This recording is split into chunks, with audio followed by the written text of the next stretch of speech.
my uncles well. All of them liked to tease and tickle me when I pretended to be annoyed. This new uncle was an enigma. Not a stranger, not really. I'd heard my dad mention his brother once or twice, but he wasn't familiar either. I don't remember exactly when this visit happened.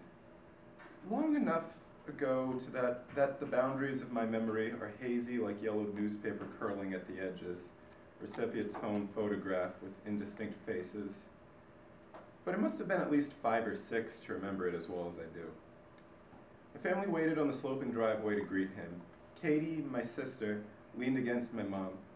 Charlie was a helicopter crew chief with the Marines, and handsome like my dad, blonde and blue-eyed with a dimpled smile. Dad embraced him, and Mom shook his hand. She hadn't seen him many times since she and Dad got married over a decade ago. Katie and I came forward to be introduced. "Hey there," Uncle Charlie said to us.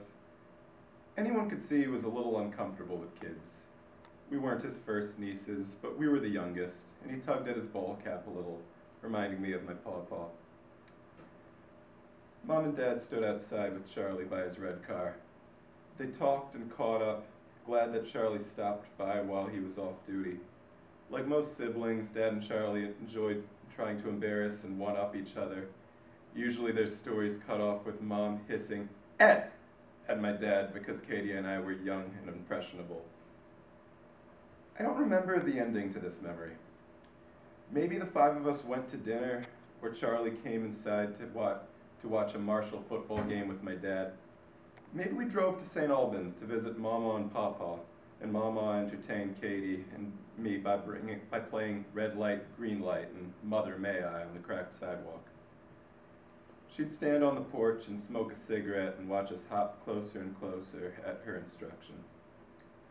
What I do remember, Charlie's brown leather jacket was soft as he hugged me goodbye and ruffled my short hair.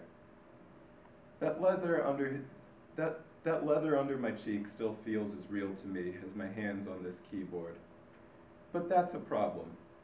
My Uncle Charlie died in 1977, 14 years before I was born, and several years before my parents even met.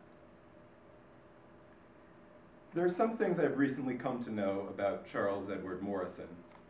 Charlie was a sharp dresser who always polished his shoes but didn't like to be photographed, the oldest sibling in a Brady bunch of 3, with Mama bringing Charlie and Debbie to the family and Pawpaw bringing my dad, Eddie.